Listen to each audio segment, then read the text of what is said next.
ఈ ఫోటోలో కనిపిస్తున్న మహిళను ఒకసారి బాగా గమనించండి.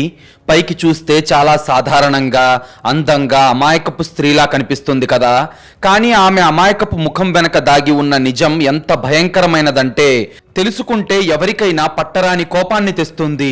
ఇద్దరు వ్యక్తుల హత్యలకు ఈమె కారణం అంటే ఎవరు నమ్మలేరు. అసలు ఈ మహిళ ఎవరు, ఈమెది ఏ ఊరు, ఇద్దరు వ్యక్తుల చావుకి ఈమె ఎలా ఎందుకు కారణమయ్యింది అనేది తెలుసుకునే ముందు మీరు గనుక ఇలాంటి రియల్ క్రైమ్ స్టోరీస్ రోజు చూడాలి అనుకుంటే ఇప్పుడే ఈ వీడియోను లైక్ చేసి మన ఛానల్ను సబ్స్క్రైబ్ చేసుకోండి. మీరు చేసే చిన్న లైక్, ఒక సబ్స్క్రైబ్ మమ్మల్ని ఎంతో ఎంకరేజ్ చేసినట్టుగా ఉంటుంది. అలాగే మీరు ఈ వీడియోను ఎక్కడి నుండి చూస్తున్నారో ఇప్పటి వరకు కామెంట్ చేయకపోతే ప్లీజ్ కామెంట్ చేయండి. మా వీడియోలు ఎక్కడ దాకా రీచ్ అవుతున్నాయో తెలిస్తే మాకు చాలా బూస్టప్ ఇచ్చినట్టుంటుంది.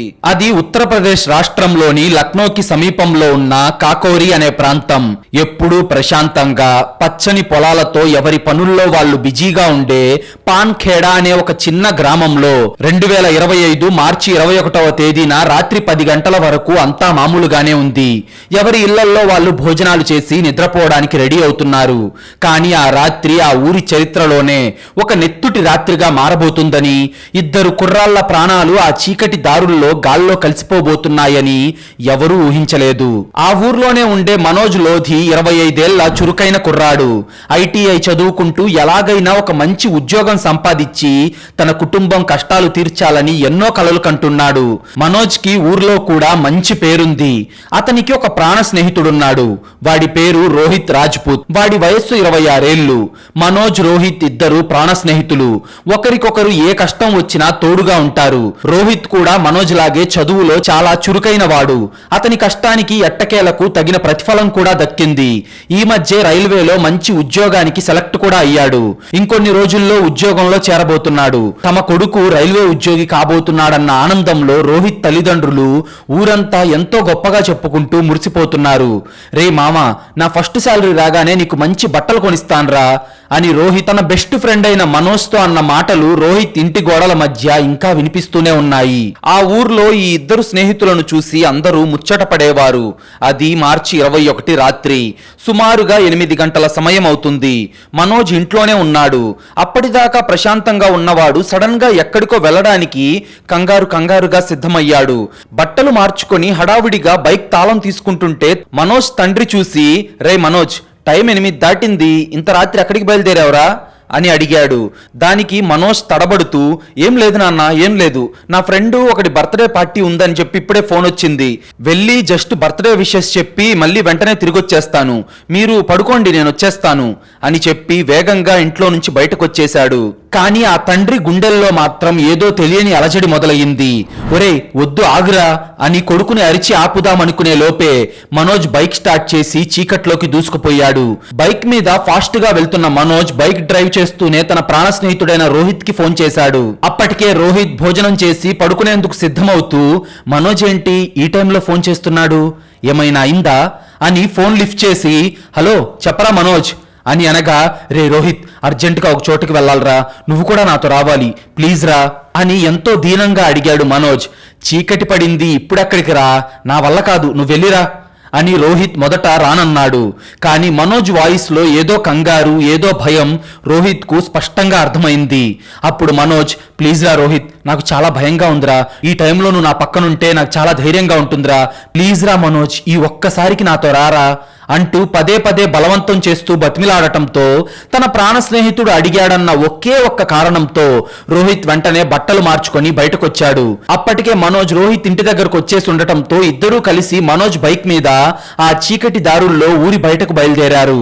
ప్రాణ స్నేహితుడు అర్ధరాత్రి పైగా కంగారు పడుతున్నట్టు పిలవడంతో కాదనకుండా మనోజ్తో వెళ్ళాడు రోహిత్. కానీ పాపం రోహిత్ కు తెలియదు ఆ ఫోన్ కాల్ వెనక దాగి ఉన్న ఆ భయంకరమైన కుట్ర ఏమిటో. మనోజ్ అసలు ఎవరికి భయపడుతున్నాడు, ఆ చీకటి దారిలో వాళ్ళ కోసం ఎదురు చూస్తున్న ఆ దారుణం ఏంటి, ఒక చిన్న ఫోన్ కాల్ వాళ్ళ జీవితాన్ని ఎలా బలి తీసుకుందో ఇప్పుడు చూద్దాం. ఒక స్నేహితుడి బర్త్డే పార్టీకి వెళ్తున్నానని అబద్ధం చెప్పి మనోజ్ ఎక్కడికి వెళ్తున్నాడు, తన ఫోన్ కి వచ్చిన ఆ కాల్ ఎవరిది అనే విషయాలు ఏవీ కూడా రోహిత్ కు తెలియదు. తన ఫ్రెండ్ తోడుగా రమ్మన్నాడు కాబట్టి గుడ్డిగా వాడి వెనకాల బైక్ ఎక్కాడు. కానీ ఆ ప్రయాణం వాళ్ళ జీవితాలకు ఆఖరి ప్రయాణమని, వాళ్ళు వెళ్తున్నది బర్త్డే పార్టీకి కాదు, చావు ఒడిలోకి అని పాపం ఆ అమాయకుడైన రోహిత్ కు ఏమాత్రం తెలియదు. బైక్ హెడ్లైట్ వెలుతురులో చీకటిగా ఉన్న రోడ్డు మాత్రమే కనిపిస్తుంది. ఇద్దరు ఆ చీకట్లోనే మంచి స్పీడ్ మీద వెళ్తున్నారు. రాత్రి గడుస్తుంది.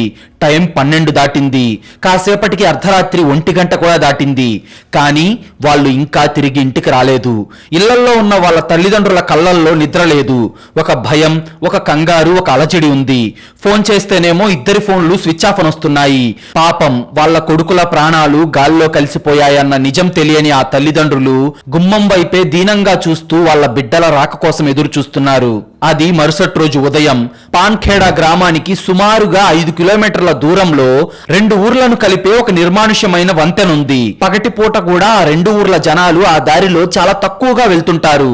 అలాంటిది రాత్రిపూట ఆ వంతెన వైపు అయితే ఎవ్వరూ కన్నెత్తి కూడా చూడరు. ఆ రోజు ఉదయాన్నే ఆ దారినే పొలానికి వెళ్తున్న ఒక వ్యక్తికి వంతెన పక్కన ఒక బైక్ పడిపోయి ఉండటం కనిపించింది. ఏదైనా యాక్సిడెంట్ జరిగిందేమో అని కంగారు పడుతూ దగ్గరికి వెళ్లి చూసిన ఆ రైతుకి అక్కడ ఉన్న దృశ్యం చూడగానే గుండె ఆగిపోయినంత పనయ్యింది. అతని చేతిలో ఉన్న వ్యవసాయ వస్తువులు, క్యారేజ్ కింద పడిపోయాయి. భయంతో వణికిపోతూ కేకలు వేశాడు. అతని కాళ్ళు చేతులు వణికిపోతూ ఉండగా, అయ్యో ఎవరైనా కాపాడండి, ఇక్కడ 2 కుర్రాళ్ళు చచ్చిపోయి ఉన్నారు అని ఊరి వైపు పరుగులు తీశాడు. అక్కడ ఆ వంతెన పక్కన 2 కుర్రాళ్ళు రక్తపు మడుగులో అత్యంత కిరాతకంగా పొడవబడి ప్రాణం లేకుండా పడున్నారు. వాళ్ళ శరీరాల నుంచి కారిన రక్తం ఆ రోడ్డంతా పారి గడ్డకట్టేసింది. ఆ వ్యక్తి వేసిన పెద్ద పెద్ద కేకలకు చుట్టుపక్కల పొలాల్లో ఉన్న వాళ్ళు కూడా ఏమైందో ఏమో అని కంగారుగా అక్కడికి పరిగెత్తుకుంటూ వచ్చారు. అక్కడ కనిపిస్తున్న ఆ దారుణమైన దృశ్యం చూసిన ప్రతి ఒక్కరికి గుండె జల్లుమంది. క్షణాల్లోనే ఈ వార్త కాకోరి పోలీసులకు చేరింది. సైరన్లు వేసుకుంటూ పోలీస్ జీపులు ఘటనా స్థలానికి చేరుకున్నాయి. శవాలను పరిశీలించిన పోలీసులు వాళ్ళ జేబుల్లో ఉన్న ఐడి కార్డుల ద్వారా వాళ్ళు పాన్ఖేడా గ్రామానికి చెందిన మనోజ్, రోహిత్ అని గుర్తించి వెంటనే వాళ్ళ కుటుంబాలకు సమాచారం ఇచ్చారు. కొద్దిసేపటికే ఆ వంతెన దగ్గరికి మనోజ్, రోహిత్ల తల్లిదండ్రులు పరుగున వచ్చారు. కళ్ళ ముందు రక్తపు మడుగులో పడి ఉన్న కన్న బిడ్డలను చూసి ఆ తల్లిదండ్రులు ఏడ్చిన ఏడుపులు అక్కడ ఉన్న ప్రతి ఒక్కరికి కన్నీళ్లు తెప్పించాయి. అర్ధరాత్రి నేను ఎంత వద్దు అంటున్నా నా మాట కాదని ఫ్రెండ్ బర్త్డే అని వెళ్ళిన నీకు ఈ గతి పట్టిందేంట్రా అని మనోజ్ తండ్రి గుండెలు బాదుకుంటూ ఏడ్చాడు. ఇటు ఇంకొన్ని రోజుల్లో రైల్వే ఆఫీసర్ గా చూడాల్సిన కొడుకు ఇలా శవమై పడి ఉండటంతో రోహిత్ తల్లిదండ్రులు అక్కడే కుప్పకూలిపోయారు. ఆ ఇద్దరి తల్లులు గుండెలు బాదుకుంటున్న తీరు అక్కడ ఉన్న పోలీసుల కళ్ళల్లో కూడా నీళ్లు తెప్పించింది. అసలు ఇక్కడ రోహిత్ చేసిన తప్పేంటి? తన ఫ్రెండ్ అడిగాడు కదా అని తోడు వెళ్లడమే వాడు చేసిన తప్ప? ఈ సీన్ గురించి వింటే ఎవరికైనా కన్నీళ్ళు వస్తాయి కదా. రోహిత్ కేవలం ఫ్రెండ్ కోసం తోడుగా వెళ్ళాడు. కానీ హంతకులు మాత్రం ఇద్దరిని బలి తీసుకున్నారు. అసలు వాళ్ళని ఎవరు చంపారు? పోస్ట్ మార్టం రిపోర్ట్లో వచ్చిన ఆ ఒక్క నిజం ఈ మొత్తం కేసుని ఎలా మలుపు తిప్పిందో ఇప్పుడు చూడండి. పోలీసులు క్రైమ్ సీన్ ని తమ ఆధీనంలోకి తీసుకున్నారు. ఫోరెన్సిక్ టీం రంగంలోకి దిగింది. మనోజ్, రోహిత్ల మృతదేహాలను పోస్టుమార్టం నిమిత్తం హాస్పిటల్ కి తరలించారు. అప్పుడే ఈ కేసులో ఒక ఆశ్చర్యకరమైన విషయం, అలాగే పోలీసుల దర్యాప్తును మలుపు తిప్పే ఒక కీలకమైన పాయింట్ పోలీసులకు అర్థమైంది. మనోజ్, రోహిత్ల మృతదేహాలకు పోస్టుమార్టం చేసిన డాక్టర్ పోలీసులతో, సార్ ఇవి మామూలు మర్డర్లు కాదు, విపరీతమైన కక్షతో చేశారు అని రిపోర్ట్ ఇచ్చాడు. ఆ పోస్టుమార్టం రిపోర్ట్ ప్రకారం హంతకులు ఎంత కిరాతకంగా దాడి చేశారంటే మనోజ్ శరీరం మీద ఏకంగా 20కి పైగా కత్తిపోట్లున్నాయి. అతని గుండె, కడుపు, మెడ భాగాల్లో విచక్షణారహితంగా పొడిచారు. అంటే హంతకుడికి మనోజ్ మీద విపరీతమైన కోపం, ఎన్నో ఏళ్లుగా రగులుతున్న పగ ఉందని స్పష్టంగా అర్థమవుతుంది. కానీ రోహిత్ శరీరం మీద చూస్తే కేవలం 1-2 గాయాలు మాత్రమే ఉన్నాయి. రోహిత్ గొంతు కోసి చంపేశారు. దీన్ని బట్టి పోలీసులకు ఒక విషయం అయితే క్లారిటీ వచ్చేసింది. హంతకుల టార్గెట్ రోహిత్ కాదు, వాళ్ళ మెయిన్ టార్గెట్ కేవలం మనోజ్ మాత్రమే. మనోజ్ ని చంపే క్రమంలో రోహిత్ అడ్డు రావడం వల్ల గాని, లేదంటే రేపొద్దున వీడు ప్రాణాలతో ఉంటే పోలీసులకు ఖచ్చితంగా సాక్షిగా మారుతాడు అన్న భయంతో గాని ఏ పాపం తెలియని రోహిత్ ను కూడా కేవలం సాక్ష్యం చెరిపేయడం కోసమే అత్యంత దారుణంగా బలి తీసుకున్నారు ఆ హంతకులు అన్న విషయం అర్థమైపోయి పోలీసులు ఇన్వెస్టిగేషన్ స్పీడ్ పెంచారు. ఎవరికి ఎలాంటి హాని చేయని మనోజ్ని అంత కిరాతకంగా మరీ దారుణంగా 20 సార్లు పొడిచి చంపాల్సిన పగ ఎవరికుంది? ఆ రాత్రి మనోజ్కి పచ్చి అబద్ధం చెప్పి ఆ వంతెన దగ్గరికి రప్పించింది ఎవరు? అసలు ఆ చీకటి రాత్రి ఆ వంతెన మీద ఏం జరిగింది అనే కోణంలో పోలీసులు క్రైమ్ సీన్ ని అణువునా జల్లెడపడుతున్నారు. రక్తపు మరకలను శాంపిల్స్ గా తీసుకుంటున్నారు. అయితే అప్పుడే ఒక పోలీస్ ఇన్వెస్టిగేషన్ ఆఫీసర్ కళ్ళు రోడ్డు పక్కన ఉన్న పొదల మీద పడ్డాయి. అక్కడ బురదలో ఏదో ఒక మాంసం ముక్క పడి ఉంది. దగ్గరికి వెళ్లి దాన్ని క్షుణ్ణంగా పరిశీలించిన ఆ పోలీస్ ఆఫీసర్ కళ్ళు ఒక్కసారిగా పెద్దవయ్యాయి. అతని మైండ్ బ్లాక్ అయిపోయింది. అతని తలలో నుండి చెమటలు కారడం స్టార్ట్ అయ్యాయి. ఎందుకంటే అది తెగిపడిన ఒక మనిషి చేతి వేలు. ఆ వేలు రక్తంతో తడిచిపోయింది. అది చూసిన ఆ పోలీస్ ఆఫీసర్ వెంటనే తన టీంను పిలిచాడు. అక్కడికి వచ్చిన మిగతా పోలీసులు కూడా ఆ వేలును చూసి షాక్ అయిపోయారు. అప్పుడు ఆఫీసర్ మాట్లాడుతూ హంతకుడు మనకు ఒక పెద్ద గిఫ్ట్ వదిలేసి వెళ్ళాడు అని చెప్పి వెంటనే ఫోరెన్సిక్ డాక్టర్లను పిలిచి ఆ వేలు ఎవరిది అని చెక్ చేయించారు. మనోజ్ చేతికి ఉన్న 10 వేళ్లు అలాగే ఉన్నాయి. అలాగే రోహిత్ చేతికి ఉన్న 10 వేళ్లు కూడా కరెక్ట్ గానే ఉన్నాయి. అంటే అక్కడ దొరికిన ఆ 11వ వేలు ఖచ్చితంగా హంతకుడిదే. మనోజ్ ను 20 సార్లు పిచ్చి పట్టినట్లు కత్తితో పొడుస్తున్న ఆ సమయంలోనే, ఆ పెనుగులాటలోనే హంతకుడి చేతికి ఉన్న వేలు పొరపాటున కత్తికి తెగిపోయి అక్కడ పడిపోయింది. ఆ చీకట్లో వాడు ఆ వేలును వెతుక్కునే సమయం లేక అక్కడి నుండి పారిపోయాడు. పోలీసులకు ఈ కేసులో దొరికిన అతిపెద్ద బ్రహ్మాస్త్రం ఆ తెగిపడిన వేలు.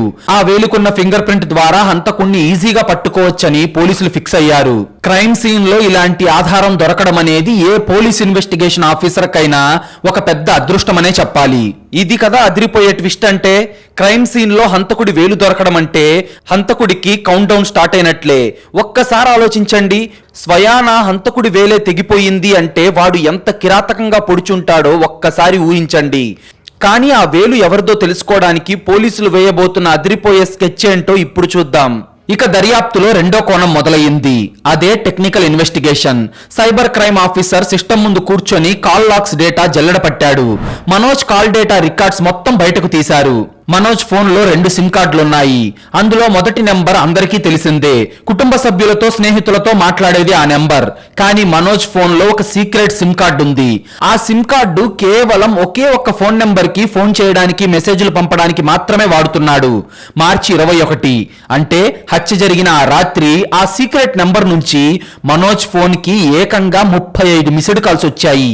ఒక మనిషికి 35 సార్లు ఫోన్ చేశారంటే అవతలి వ్యక్తి మనోజ్ కోసం ఎంతలా వెతుకుతున్నాడో మనకి ఈజీగా అర్థమైపోతుంది కదా. దాంతో వెంటనే పోలీసులు ఆ 35 సార్లు కాల్ చేసిన నెంబర్ ఎవరిది అని ట్రేస్ చేయడం మొదలు పెట్టారు. కానీ ఇక్కడే పోలీసులకు ఒక దిమ్మ తిరిగే ట్విస్ట్ ఎదురైంది. ఆ నెంబర్ కి ఉన్న ఆధార్ కార్డు డీటెయిల్స్, అడ్రస్ అన్నీ నకిలీవే. ఎవరో కావాలనే ఒక నకిలీ ఐడి కార్డు పెట్టి ఆ సిమ్ కార్డు కొన్నారు. అంటే హంతకుడు చాలా తెలివైన వాడు, టెక్నాలజీ గురించి బాగా తెలిసిన వాడు అని పోలీసులకు ఇట్టే అర్థమైంది. కానీ వాడు చేసిన ఒక చిన్న తప్పు పోలీసులకు ఒక క్లూ ఇచ్చింది. ఆ ఫేక్ సిమ్ కార్డు ఎక్కడి నుండి యాక్టివ్ అయిందో దాని లొకేషన్ హిస్టరీని పోలీసులు డీకోడ్ చేశారు. ఆ సిమ్ కార్డు ఎప్పుడూ ఒకే టవర్ లొకేషన్ కింద యాక్టివ్ గా ఉంటుంది. ఆ లొకేషన్ ఆధారంగా పోలీసులు ఒక అడ్రస్ కి చేరుకున్నారు. అయితే ఆ అడ్రస్ లో ఉన్న వ్యక్తి పేరు అంకిత. అవును, ఆమె ఒక మహిళ. పోలీసులు అంకిత గురించి ఆరా తీయగా ఒక మైండ్ బ్లాక్ అయ్యే నిజం బయటపడింది. ఈ అంకిత మరెవరో కాదు, చనిపోయిన మనోజ్ కి ఒకప్పటి మాజీ ప్రియురాలు. వీళ్ళిద్దరూ కాలేజీ రోజుల్లో చాలా గాఢంగా ప్రేమించుకున్నారు.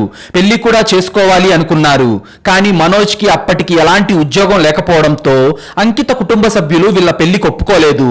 అలాగే 2021లో అంకితకు బలవంతంగా వేరే సంబంధం చూసి పెళ్లి చేసేశారు. మరి పెళ్ళైపోయి భర్తతో కాపురం చేసుకుంటున్న అంకిత ఆ రాత్రి ఫేక్ సిమ్ కార్డుతో మనోజ్కి 35 సార్లు ఎందుకు ఫోన్ చేసింది? ఆ వంతెన దగ్గరికి మనోజ్ని రహస్యంగా రప్పించింది అంకితానేనా? ఒకప్పుడు ప్రాణంగా ప్రేమించిన వాడు రక్తపు మడుగులో చనిపోయి ఉంటే ఈమె ఎందుకు సైలెంట్ గా ఉంది? ఆమెకు 2021లో ఎవరితో పెళ్ళయింది అని పోలీసులు ఆరా తీశారు. అలా ఆరా తీసినప్పుడు అంకిత భర్త పేరు బయటపడగానే ఆ పోలీసు అధికారులందరి గుండెల్లో రైళ్లు పరిగెత్తాయి. ఎందుకంటే అంకితను పెళ్లి చేసుకున్న వ్యక్తి ఒక సామాన్యుడు కాదు, అతను కూడా ఒక పోలీస్ ఆఫీసరే. అతని పేరు Mahendra Kumar. UP police department లో కానిస్టేబుల్ గా పనిచేస్తున్నాడు. ఒకవైపు మనోజ్ సీక్రెట్ ప్రేమ వ్యవహారం, మరోవైపు అతనికి 35 సార్లు కాల్ చేసిన మాజీ ప్రియురాలు అంకిత, ఇంకోవైపు ఆమె భర్త మహేంద్ర స్వయంగా ఒక పోలీస్ కానిస్టేబుల్ అవ్వడం, ఘటనా స్థలంలో ఫేక్ ఐడీలతో సిమ్ వాడటం, పోలీసులకు దొరకకుండా ఆధారాలు మాయం చేసే ప్రయత్నం జరగడం, ఇవన్నీ చూస్తుంటే ఈ మర్డర్ ప్లాన్ వెనక ఉన్నది ఖచ్చితంగా పోలీస్ డిపార్ట్మెంట్ లోనే పనిచేస్తున్న మహేంద్ర కుమారేనా అన్న బలమైన అనుమానం పోలీసుల్లో మొదలయ్యింది. అసలు ఒక భర్త, అందులోనూ చట్టాన్ని రక్షించాల్సిన ఒక పోలీస్, ఇంతటి కిరాతకమైన డబుల్ మర్డర్స్ ఎందుకు చేశాడు? మనోజ్ ని చంపేంత కసి ఆ భర్తలో ఎందుకు రగిలింది? అంకితకు అసలు ఈ హత్యలతో సంబంధం ఏంటి? ఆ రాత్రి ఆ వంతెన దగ్గర అసలు ఈ ముగ్గురి మధ్య ఏం జరిగింది అనే ప్రశ్నలకు మైండ్ బ్లోయింగ్ సమాధానాలు తెలుసుకునే ముందు, మీలో చాలా మంది మన వీడియోలు చూస్తున్నారు కానీ మన వీడియోలని లైక్ చేయడం లేదు, మన ఛానల్ను సబ్స్క్రైబ్ చేయడం లేదు. ప్లీజ్ అండి, మీరు చేసే చిన్న లైక్, ఒక సబ్స్క్రైబ్ మమ్మల్ని ఎంతో ఎంకరేజ్ చేసినట్టుగా ఉంటుంది. అలాగే మీరిచ్చే ఒక పాజిటివ్ కామెంట్ ఇలాంటి క్రైమ్ స్టోరీస్ రోజు మీ ముందుకు తీసుకురావడానికి, మిమ్మల్ని మరింత థ్రిల్ చేయడానికి మాకు చాలా బూస్టప్ ఇచ్చినట్టుంటుంది. మనోజ్ కి 35 సార్లు ఫోన్ చేసిన అంకిత యొక్క భర్త పోలీస్ డిపార్ట్మెంట్ లోనే కానిస్టేబుల్ గా పనిచేస్తున్న మహేంద్ర కుమార్ అని తెలియగానే దర్యాప్తు చేస్తున్న అధికారులకి మైండ్ బ్లాక్ అయ్యింది. ఒక సామాన్యుడు నేరం చేస్తే ఆధారాలు వదిలేస్తాడు, కానీ చట్టం గురించి, పోలీసుల దర్యాప్తు గురించి, పోలీసుల ఎంక్వైరీ స్టైల్ గురించి అణువణువునా తెలిసిన ఒక పోలీసే నేరం చేస్తే ఆధారాలు దొరకడం అంత సులభమేం కాదు. వాడు వేసిన ప్లాన్, వాడిన ఫేక్ సిమ్ కార్డ్స్ ఇవన్నీ చూస్తుంటే వాడెంత పక్కాగా ఈ మర్డర్ కి స్కెచ్ వేశాడో పోలీసులకు అర్థమైంది. కానీ వాడికి తెలియని ఒకే ఒక్క విషయం, క్రైమ్ సీన్ లో పడి ఉన్న ఆ తెగిపడిన వేలు. ఒక పోలీస్ ఆఫీసరే మర్డర్ చేస్తే ఆ ఇన్వెస్టిగేషన్ ఎంత టఫ్ గా ఉంటుందో కదా. వాడు ముందుగానే వాడికి అనుకూలంగా సాక్ష్యం క్రియేట్ చేసుకున్నాడు, కానీ పోలీసులు వాడి భార్యని ఇంట్రాగేట్ చేసి అసలు నిజం ఎలా బయట పెట్టారో చూస్తే మనకు దిమ్మ తిరగాల్సిందే. పోలీసులు చాలా వ్యూహాత్మకంగా వ్యవహరించారు. ఒక ఎలుకను పట్టుకోవాలంటే బోనులో దానికి ఇష్టమైన ఎర్రని వేయాలి. అయితే ఇక్కడ ఆ ఎర్ర ఎవరంటే అంకిత. మహేంద్ర కుమార్ ఎక్కడున్నాడో పోలీసులు ఆరా తీశారు. వాడు ఏమీ ఎరుగని అమాయకుడిలాగా, తనకేమీ సంబంధం లేనట్లుగా, ఒక నిజాయితీ గల పోలీస్ ఆఫీసర్ లాగా హత్య చేసిన మరుసటి రోజే అయోధ్యలో తన పోలీస్ డ్యూటీకి హాజరయ్యాడు. పోలీసులకు ఎలాంటి అనుమానం రాకూడదని, నేరం జరిగిన సమయంలో అసలు తాను అక్కడ లేడని నిరూపించుకునే ఒక పక్కా సాక్ష్యాన్ని క్రియేట్ చేసుకున్నాడు. మహేంద్రను నేరుగా అరెస్ట్ చేస్తే వాడి పోలీస్ తెలివితేటలు ఉపయోగిస్తాడు అని భావించిన దర్యాప్తు బృందం ముందుగా వాడి భార్య అంకితను రహస్యంగా అదుపులోకి తీసుకుంది. అది Lucknow crime branch interrogation room. ఎదురుగా అంకిత ముఖంలో భయంతో, కళ్ళల్లో కన్నీళ్లతో కూర్చొనుంది. ఆమె ఇన్వెస్టిగేషన్ ఆఫీసర్ ముందు భోరుమని ఏడుస్తూ, నాకేం తెలియదు సార్, నేను నా ఇంట్లోనే ఉన్నాను, నా మాజీ ప్రియుడు చనిపోయాడని ఇప్పుడే మీ ద్వారానే తెలిసింది అంటూ కన్నీళ్లు పెట్టుకోవడం మొదలుపెట్టింది.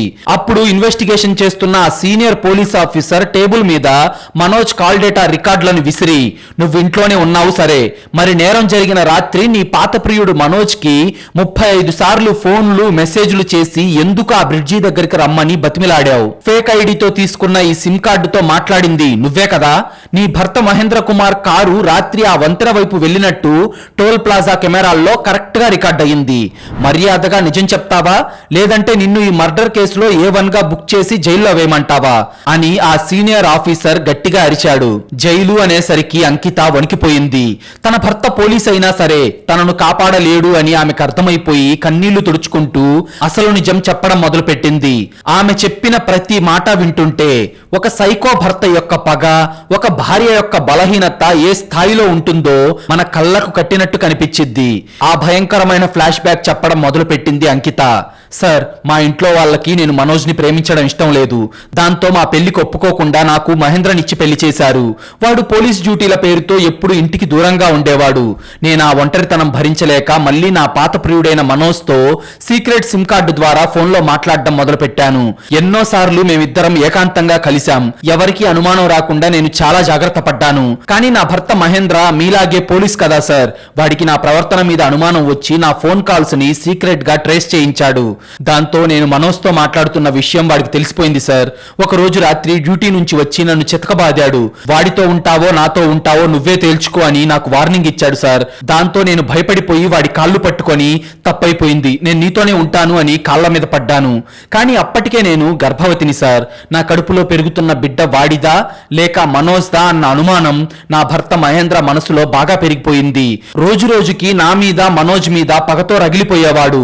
వాడు ఈ భూమి మీద ఉంటే నా కడుపు మండుతూనే ఉంటుంది, కాబట్టి నేను వాడిని లేపేయాలి అని నా భర్త మహేంద్ర డిసైడ్ అయ్యాడు అని అంకిత ఏడుస్తూ జరిగిందంతా చెప్పింది. నిజంగా ఒక భర్తకి ఇంతకంటే నరకం ఏముంటుంది చెప్పండి? తన భార్య కడుపులో ఉన్న బిడ్డ ఎవరిదో తెలియని పరిస్థితి ఒక మగాడికి రావడం ఎంత దారుణం అసలు. అయితే సరిగ్గా ఈ అనుమానమే మహేంద్ర కుమార్ ను కిల్లర్ ని చేసింది. కానీ వాడు వాడిన సైకలాజికల్ ట్రాప్ చూసారా? తన భార్య చేతే ఫోన్ చేయించి భార్య ప్రియుడి మర్డర్ కి ప్లాన్ గీశాడు. ఇంత తెలివిగా హత్యలు చేసిన ఆ పోలీస్ క్రిమినల్ పోలీసులకు ఎలా దొరికాడో తెలిస్తే మీరు షాక్ అవ్వడం పక్కా. మనోజ్ని చంపడానికి తన భర్త తనను ఎలా వాడుకున్నాడో ఇన్వెస్టిగేషన్ ఆఫీసర్లకు అంకిత పూసగుచ్చినట్టు చెప్పింది. మహేంద్ర అంకిత మెడ మీద కత్తి పెట్టి బలవంతంగా బెదిరించి మనోజ్ కి ఫోన్ చేయించాడు. మనోజ్, నా భర్త నన్ను చంపేస్తున్నాడు మనోజ్, నేను వాడికి భయపడి ఇల్లు వదిలేసి వచ్చేశాను, ఆ వంతెన దగ్గర ఉన్నాను, ప్లీజ్ మనోజ్ వచ్చి నన్ను కాపాడు, నిన్ను ఆఖరిగా ఒక్కసారి చూసి ఎటైనా వెళ్లి చనిపోతాను అని ఏడుస్తూ ఫోన్లో మనోజ్ మనసు కరిగేలాగా నటించమన్నాడు. అంకిత కూడా ప్రాణభయంతో 35 సార్లు మిస్డ్ కాల్స్ ఇస్తూ మెసేజ్లు చేస్తూ మనోజ్ ని బతిమాలింది. అంకిత నిజంగానే ఆపదలో ఉందని నమ్మిన ఆ పిచ్చి ప్రేమికుడైన మనోజ్ తోడు కోసం తన ఫ్రెండ్ రోహిత్ ని తీసుకొని ఆ వంతెన దగ్గరికి బయలుదేరాడు. అంకిత ఇచ్చిన కన్ఫెషన్ తో పోలీసులకు సగం పిక్చర్ క్లియర్ అయింది. కానీ నేరం చేసింది మహేంద్రనే అని కోర్టులో నిరూపించాలంటే పక్కా ఆధారం కావాలి. అందుకని వెంటనే అయోధ్యలో డ్యూటీలో ఉన్న మహేంద్రకు ఫోన్ చేసి, ఒక మర్డర్ కేసు దర్యాప్తులో నీ సహాయం కావాలి మహేంద్ర, వెంటనే లక్నోకి రా అని సీనియర్ పోలీస్ అధికారులు మహేంద్రను పిలిపించారు. పోలీసులు తన సహాయం అడుగుతున్నారంటే తన మీద వాళ్ళకి ఎలాంటి అనుమానం రాలేదని మహేంద్ర ఎంతో ఓవర్ కాన్ఫిడెన్స్ తో పోలీస్ స్టేషన్ కు వచ్చాడు. ఒక హీరోలాగా జీప్ దిగి ఎవరూ తనని ఏమీ చేయలేరు అన్న ధీమాతో ముఖంలో కొంచెం కూడా భయం, టెన్షన్, కంగారు లేకుండా పోలీస్ స్టేషన్ లోపలికి నడుచుకుంటూ వచ్చాడు. కానీ మహేంద్ర స్టేషన్ లోపలికి అడుగు పెట్టగానే ఇన్వెస్టిగేషన్ ఆఫీసర్ కళ్ళు నేరుగా మహేంద్ర ఎడమ చేతి మీద పడ్డాయి. ఆ చేతికి ఒక పెద్ద బ్యాండేజ్ కట్టుంది. అప్పుడు ఏంటి మహేంద్ర, చేతికేమైంది అని ఆ ఇన్వెస్టిగేషన్ ఆఫీసర్ అడగ్గా, అయ్యో అదేం లేదు సార్, డ్యూటీలో ఉండగా ఏదో చిన్న యాక్సిడెంట్ అయింది, దాంతో వేలు కట్టయింది అంతే అని మహేంద్ర ఒక ఆస్కార్ ఆర్టిస్ట్ లా నటిస్తూ ఎంతో కూల్ గా సమాధానం చెప్పాడు. అప్పుడు ఆ ఇన్వెస్టిగేషన్ ఆఫీసర్ ఒక నవ్వు నవ్వి తన టేబుల్ డ్రాయర్ లో నుంచి ఒక కవర్ బయటకు తీసి టేబుల్ మీద వేశాడు. ఆ కవర్ లో ఫార్మాలిన్ కెమికల్ లో స్టోర్ చేసి ఉన్న ఆ తెగిపడిన వేలుంది. దాన్ని చూడగానే మహేంద్ర ముఖంలో నెత్తురు చుక్కలేదు. వాడికి దిమ్మ తిరిగిపోయి చెమటలు పట్టేస్తున్నాయి. ఏం మహేంద్ర, ఎక్కడో ఏదో ఒక చిన్న యాక్సిడెంట్ లో కట్టయిన నీ వేలు కాకోరి వంతెన మీద, పైగా మనోజ్ శవం పక్కన ఎందుకు పడుంది? ఫోరెన్సిక్ రిపోర్ట్ కూడా వచ్చేసింది. ఈ వేలు నీదే అని DNA కూడా మ్యాచ్ అయింది. నువ్వు ఎన్ని ఫేక్ సిమ్ కార్డులు వాడినా, ఎంత పక్కాగా నకిలీ సాక్ష్యాలను నీకు అనుకూలంగా క్రియేట్ చేసుకున్నా ఆ దేవుడు నీకు వేసిన శిక్ష నీ తెగిపడిన వేలు. ఇప్పుడు చెప్పు, అసలు ఆ రాత్రి ఆ వంతెన మీద ఏం జరిగిందో అని పోలీసులు తమ స్టైల్లో మహేంద్రకు ట్రీట్మెంట్ మొదలు పెట్టారు.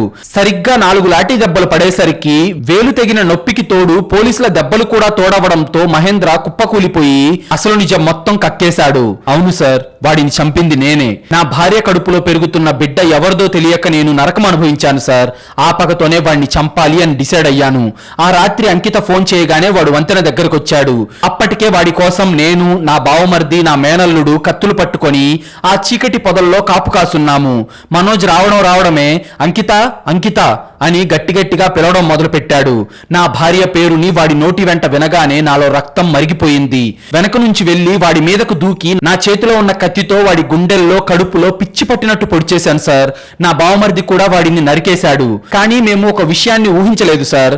మనోజ్ వెంట వాడి ఫ్రెండ్ రోహిత్ కూడా వచ్చాడు. మనోజ్ ని మేము పొడుస్తుంటే ఆ రోహిత్ గాడు అడ్డొచ్చాడు. మమ్మల్ని కొట్టడానికి కూడా ప్రయత్నించాడు. రేపొద్దున వాడు ప్రాణాలతో ఉంటే మమ్మల్ని పోలీసులకు పట్టిస్తాడు అని మాకు భయం వేసింది. అందుకే వాడిని పట్టుకొని పట్టుకొని గొంతు కోసేశాను సార్. పాపం రోహిత్ ఎవరికి ఏ హాని చేయలేదు సార్. కానీ కేవలం వాడు అక్కడ ఉండటం వల్లే వాడిని చంపాల్సి వచ్చింది. మనోజ్ని 20 సార్లు విచక్షణారహితంగా పొడుస్తున్న ఆ కసిలో, ఆ చీకటిలో నా బావమర్ది విసిరిన కత్తి పొరపాటున నా ఎడమ చేతికి తగిలి నా వేలు తెగిపోయి కింద పడిపోయింది సార్. రక్తం బాగా కారింది. ఆ చీకట్లో ఆ వేలు కోసం వెతికే టైం లేక ఎవరైనా వస్తారేమో అన్న భయంతో వాళ్ళిద్దరి శవాలను కూడా అక్కడే వదిలేసి మేము ముగ్గురం పారిపోయాం. ఆ మరుసటి రోజు నేనేమీ తెలియనట్టు వెళ్ళి అయోధ్యలో డ్యూటీలో జాయిన్ అయ్యాను. ఎవరికి ఎలాంటి అనుమానం రాదు అనుకున్నాను సార్. కానీ తెగిపోయిన నా వేలే నన్ను పట్టించింది సార్ అని మహేంద్ర తలదించుకున్నాడు. కర్మ ఎవరిని వదిలిపెట్టదు అనడానికి ఈ కేసే ఒక బెస్ట్ ఎగ్జాంపుల్. చట్టం తెలిసిన వాడే చట్టానికి దొరికిపోయాడు. కానీ ఈ కథలో అసలైన విషాదం ఏంటో తెలుసా? ఆ అమాయకుడైన రోహిత్. వాడి చావు ఎవరికైనా కన్నీళ్లు తెప్పిస్తుంది. వాడు చేసిన ఒకే ఒక్క తప్పు స్నేహాన్ని గుడ్డిగా నమ్మడం. పోలీసులు మహేంద్రను, వాడికి సహకరించిన వాడి బావమర్ది, మేనల్లుణ్ణి మరియు ఈ కుట్రలో భాగమైన మహేంద్ర భార్య అంకితను అరెస్ట్ చేసి జైలుకు పంపారు. నేరం చేసిన వాళ్ళు కటకటాల వెనక్కి వెళ్లారు. కానీ ఈ క్రైమ్ స్టోరీలో చివరలో మిగిలిన విషాదం మాత్రం ఎవరికైనా కన్నీళ్లు తెప్పిస్తుంది. ఒక భార్య అక్రమ సంబంధం, ఒక భర్త అనుమానం, ఈ ఇద్దరి స్వార్థం మధ్య నలిగిపోయిన మనోజ్ ఒక పిచ్చి ప్రేమికుడిగా ప్రాణాలు వదిలాడు. కానీ వాళ్ళందరికంటే అత్యంత దురదృష్టవంతుడు ఎవరంటే ఆ రోహిత్ రాజ్పుత్. వాడు ఎవరినీ ప్రేమించలేదు, ఎవరికి ద్రోహం చేయలేదు. వాడికంటూ ఒక అద్భుతమైన భవిష్యత్తు వాడి కళ్ళ ముందే ఉంది. చేతిలో రైల్వే ఉద్యోగం ఉంది. కొద్ది రోజుల్లోనే జీవితంలో స్థిరపడబోతున్నాడు. కానీ అర్ధరాత్రి తన ప్రాణ స్నేహితుడు తోడు రమ్మని అడిగాడన్న ఒకే ఒక్క కారణంతో వాడికి అండగా వెళ్లిన పాపానికి తన గొంతు కూడా కోయించుకున్నాడు. ఈ రోజుకి ఆ పాన్ఖేడా గ్రామంలో రోహిత్ తల్లిదండ్రులు తమ కొడుకు రైల్వే యూనిఫామ్ ను చూసుకుంటూ కన్నీళ్లు పెట్టుకుంటున్నారు. స్నేహం కోసం ప్రాణాలిచ్చిన ఆ అమాయకుడి జీవితాన్ని ఆ రాక్షసులు ఎంత కిరాతకంగా బలి తీసుకున్నారో తలుచుకుంటేనే ఆ ఊరి జనం ఇప్పటికీ వణికిపోతారు. నేరం అనేది ఎంత పర్ఫెక్ట్ గా ప్లాన్ చేసినా, చట్టాన్ని రక్షించే పోలీసే స్వయంగా నేరస్తుడిగా మారినా ఆ దేవుడు ఏదో ఒక ఆధారాన్ని ఖచ్చితంగా వదిలిపెడతాడు అనడానికి ఈ కాకోరి డబుల్ మర్డర్ మిస్టరీ ఒక సజీవ సాక్ష్యంగా మిగిలిపోయింది. నిజమే కదా, మన జీవితంలో మనం చేసే తప్పుల కంటే మన పక్కనున్న వాళ్ళ తప్పులే ఒక్కోసారి మన ప్రాణాలు తీస్తాయి అనడానికి ఈ స్టోరీ కంటే బెస్ట్ ఎగ్జాంపుల్ ఏముంటుంది? మీకు గనుక ఈ రియల్ క్రైమ్ స్టోరీ నచ్చినట్లయితే ఇప్పుడే ఈ వీడియోను లైక్ చేసి మన ఛానల్ను సబ్స్క్రైబ్ చేసుకోండి. మీరు చేసే చిన్న లైక్, ఒక సబ్స్క్రైబ్ మమ్మల్ని ఎంతో ఎంకరేజ్ చేసినట్టుగా ఉంటుంది. అలాగే మీరిచ్చే ఒక్క పాజిటివ్ కామెంట్ ఇలాంటి క్రైమ్ స్టోరీస్ రోజు మీ ముందుకు తీసుకొస్తూ మిమ్మల్ని మరింత థ్రిల్ చేయడానికి మాకు చాలా బూస్టప్ ఇచ్చినట్టుంటుంది. Thank you.